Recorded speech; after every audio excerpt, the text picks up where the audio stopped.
Hey, welcome to A Game for Your Thoughts. Today we're talking about Ancient Gods Part 1. So after the events of the first game, there is an imbalance of the deity worlds in the Doom lore. So now the Doomslayer must go across the worlds and figure out this deity problem, and it's a big old mess.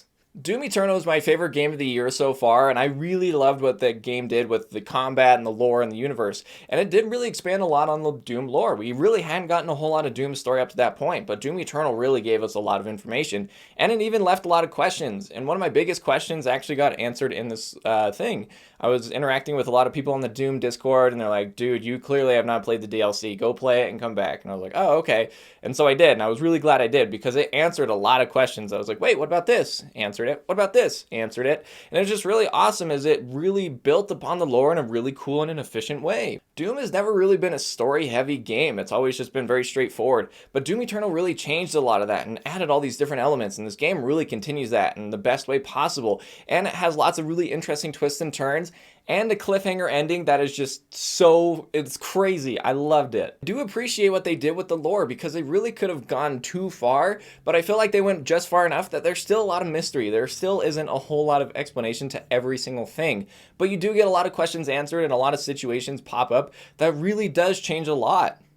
With all that being said, I really did appreciate all the new lore here, and I'm really interested to see what they do with it with the part 2 of the DLC, which is coming out next year. I'm really excited for it. And part 1, they just did a really great job of just introducing all this new stuff, and they did it in a great way. That got me really excited for the future of the series, just to see what's going to happen next.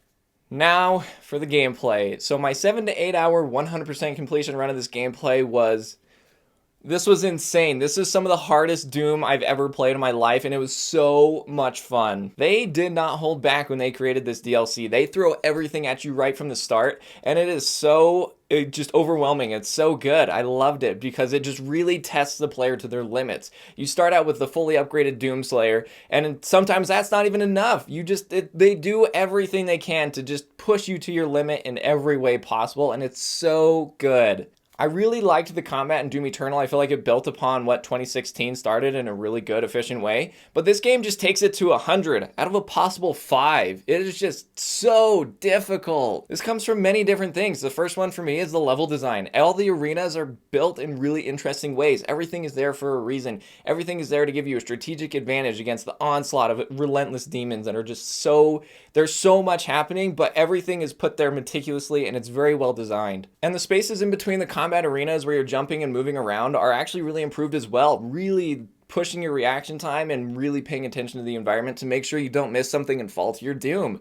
It's just all really well done and takes what Doom Eternal started and really built upon it and in a most efficient way in the gameplay and story department, like I said. With the addition of a few new demons, they wanted you to be like the most skilled you can be at Doom Eternal, with lots of really precision shooting. For example, there's a new enemy that's a turret, and it's got a little floating eyeball, and it dips down if you aim your reticle at it too long. If you take too long to aim, this thing goes down and hides. So you have to be really efficient at getting those quick shots off. Be very accurate and be very quick. It was really awesome. I don't want to spoil any of the other enemies for you, but that's just an example of what you're going to be dealing with. Just very quick reaction times and just testing you to your limits. One of the best things about this DLC is not really knowing what they're going to throw at you next. They throw so many new things and just overwhelm you with demons, and you just have to be on top of your game. If you haven't played this since release, I highly recommend going back through and playing the campaign at least once or twice just to really hone your skills, because if you just start off with having played this game since March, you're going to get eaten alive, man. They are not nice to you, and I really loved it just because I've been playing this whole time, and it still pushed me to my limits. I really had to try really hard and sit back and look at this combat situations and just really figure it out, and it's so well done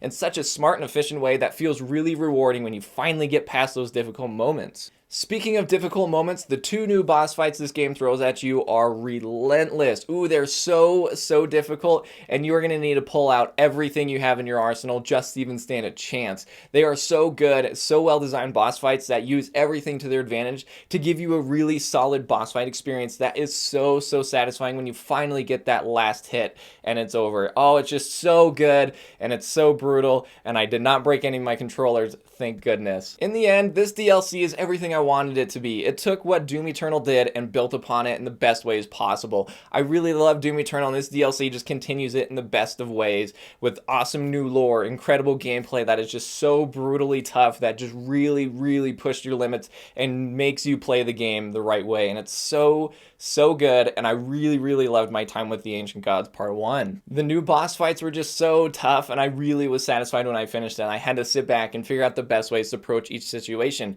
This game just throws so many really good things at you that just really, really make this experience absolutely worth it. I loved every single second of this Ancient Gods Part 1, and with the new introduction of certain lore and the big cliffhanger ending of Part 1, I am so excited for Part 2, and I cannot wait to see what they have in store for us. So yes, if you're on the edge of buying this game, I highly recommend you get both. If you have not played Doom Eternal, I highly recommend you play Doom Eternal and then get Ancient Gods, because Ancient Gods is absolutely worth your time and absolutely worth playing. Hey, before you go, I do want to chat some spoilers. So if you haven't played this game or this DLC, I suggest you step away for now, because I would hate for you to be like, it's fine, I don't care, and then go and play it later, and then have everything ruined because you watched this. So I highly recommend go play this and come back. Or if you have played it, stick around. We're going to chat some spoilers. So you have been warned. Big spoiler warning right here. We're going to chat all Ancient Gods Part 1 spoilers. So here we go. Jumping right into it, the biggest thing with this is just all this new lore. I really loved what they did, building it up and really introducing you to it. And then the big moments when you find out Vega is God, and that Seymour Samuel is like his right-hand man. And it's so well done. It's built up in a really efficient way that when you get to those moments, it just is really efficient, and it just sticks so well. I really did like the idea of the Doomslayer having godlike power, because it really does feel like he's just this evil god of awesomeness, just doing his best to save the world. And so his godlike powers totally make sense, and I thought it was great that Seymour was the maker of the Doomslayer, and just that it was kind of his idea, and it just works really, really well, and it blends well everything that we got introduced with 2016 and Doom Eternal. Just it all is built upon in a really efficient way that makes it believable, that it works really well. So story-wise, you do start out, you find, you work your way through everything, and then you get to the Blood Swamps, and you get past the Blood Swamps, and you find the Father and the Dark Lord's life spears, and the life sphere just gives them the ability to have a physical form. And what does the Doomslayer do? Well, he basically kills God right in front of Seymour, and it's so amazing. I thought that moment was so epic of just like, whoa, dude. Like, he just killed God, like, right in front of him. It was so cool. But then he gets the Dark Lord's life sphere, and he works with this awesome intern from Ark, and they work together to go back to Urdak, where Vega's kind of like fully realized, like, yeah, I'm God, what's up, man?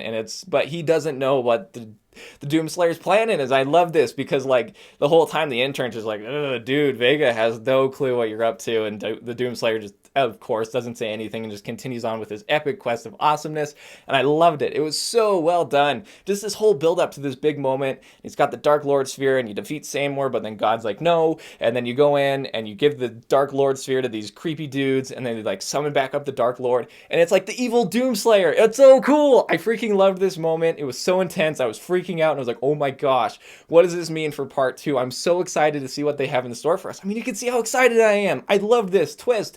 It was so good to see that literally Satan himself is the Doomslayer. It's like, whoa! I don't know exactly what it all means or where it's all going to go, but I'm just so excited to see what Part 2 is all about. But with this in mind, it does make me curious about the future of the series, because essentially what the Doomslayer's plan is resurrect the Dark Lord, kill him, and then that gets rid of all the demons. So with this in mind, it has a very final feel to it, that this is going to be the end of the Doom series, and it makes me excited but nervous, because I would love to see an epic conclusion to this saga, but also at the same time, I love Doom so much, and I would love to see a good conclusion, but also at the same time, I just don't want it to end, because I love this series so much. I love the story, I love the world, and it's such a fun series, and it would just be kind of sad to see it end. But with that in mind, I would love to see a really satisfying conclusion, but what is a satisfying conclusion? Is the Doomslayer going to be chilling out in a robe, drinking a cup of coffee, and like everything's going to be all happy? I don't know, that just seems kind of silly, but would also kind of work. But for me, I feel like the perfect ending would be you have this epic battle with the Dark Lord, and in the end, the Dark Lord's defeated, and the demons stop, and the Doomslayer has this, like, mortal wounds, and he can't go on, but he, like, sees the fruits of his work, like, Earth is cleansed, and there's not going to be any more hate and destruction of the demons, and he kind of dies satisfied knowing that he did his mission. That would be such an epic conclusion, and I would really look forward to seeing something awesome like that. But only time will tell, and with what Ancient Gods presented us, I'm really, really excited for Part 2, and I just absolutely cannot wait. So with all that in mind, thank you guys so much for watching the video. I really do appreciate it. So let me know down in the comments below, what do you think about Ancient Gods Part 1? Thank you so much for watching the video. While you're down in the comments though, don't forget to like, subscribe, and hit the bell to get notified every time I post a new video. That would be awesome. And if you want to see more of me, I'm over on Twitch at twitch.tv/AGameForYourThoughts. I'm streaming there all the time and I would love to see you there. Thanks again for watching the video. I hope you have an awesome day. We'll see you guys next time on A Game For Your Thoughts.